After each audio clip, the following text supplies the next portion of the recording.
The House just passed the John Lewis Voting Act. It was a vote of 219 to 212. Not a single Republican actually voted for this.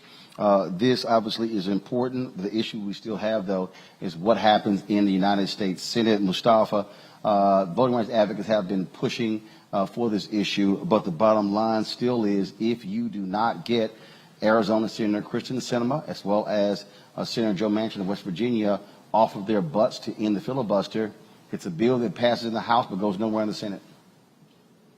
That's the fight that we still have, is to hold these folks accountable. I mean, if you're a Democrat, act like a Democrat.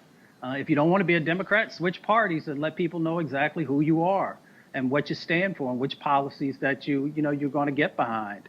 This is so incredibly important. I mean, we know the sacrifices that John gave throughout his life, and also pushing to make sure that folks actually have the opportunity to be able to vote in a fair and equitable process. And this helps to restore, some of the things that have been stripped away by the Supreme Court case.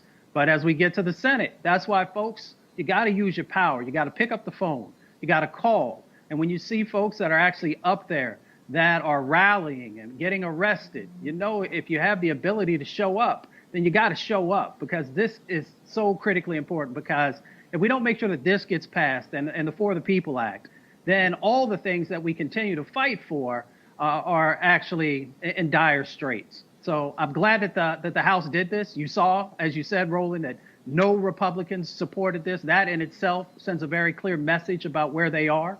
But the fight now is in the Senate. Lauren, what actually is this bill? Does it have any teeth? Yeah, it's a $3.5 trillion bill that has some climate change money in there. It's got health care. It's got no, Lauren, that's the infrastructure bill. I'm talking about the John Lewis voting bill. Yeah, John Lewis bill. Sorry, sure. Pre-clearance. It basically has pre-clearance in there. And frankly, I was wanting Nancy Pelosi to throw that bill out there and have these people, these 8 so-called moderates, explain why they would be blocking that. Because if you're a member of the Democratic Party, this is the whole ball game. As so many of your other guests have said, voting rights activists have said a million times, if you don't fix the voting system in the country, the Democratic Party is in huge trouble. We have the Republicans changing the law to make it harder to vote. So the John Lewis bill effectively restores pre-clearance and fixes what John Roberts broke in 2013. So why you would be fooling around with a bill that would interfere with that, I have absolutely no idea, particularly if you're a member of the Democratic Party. That made no sense whatsoever. Just that piece in there, to say nothing of the infrastructure money and everything else that's in there. So yeah, that bill fixes what the Supreme Court did. Effectively, it forces states to who have had a history of effectively, making it harder for people to vote. It basically restores pre-clearance, and that without that, everything that was worked on in the 1960s is sort of moot, frankly. But I guess, we can't complain because I guess, we just saw a huge victory for the president today. But at the same time, they do have to step it up, their arguments for voting rights, because I really think that to say that this is a pivotal moment with regard to voting and the party, the Democratic Party in particular, and Donald Trump coming back into power possibly if the Republicans get what they want through effectively fooling around with the voting system and in some cases, I think, cheating. I mean, when you're installing things into law that would make it possible for some local official to decide an election, what do you think that they're planning to do? This sort of reminds me, too, that Jane Mayer recently wrote a piece in the New Yorker on what is funding all of these efforts against voting rights, which was an extremely frightening piece, quite frankly. And the Republicans are laser focused on making it harder to vote. And frankly, I think they're laser focused on gaming and creating a system where they can cheat and steal an election.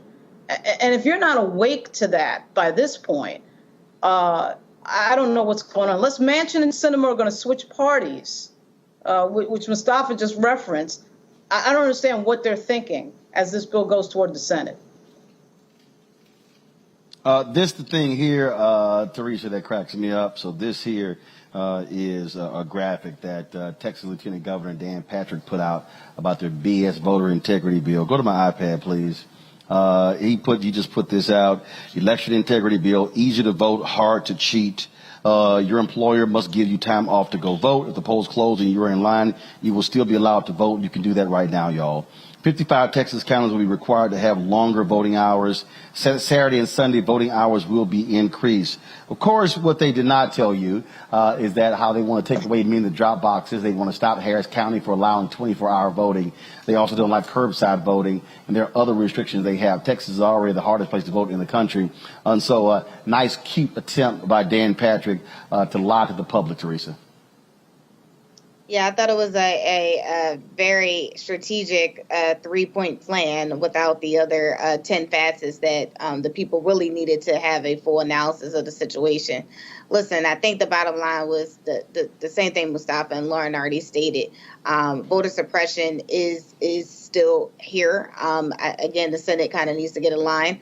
But Biden made it very clear when he was here in Philadelphia that there needs to be a clear path on both sides. And I think that could potentially happen, but it has to be, again, with the right advocacy and the right leaders that say they represent the Democratic Party.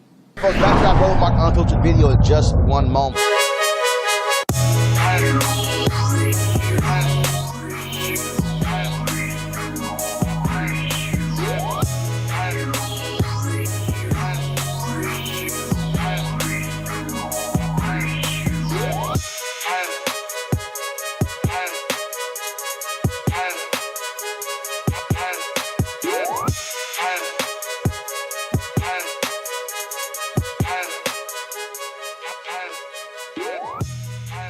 All right, folks, if you want to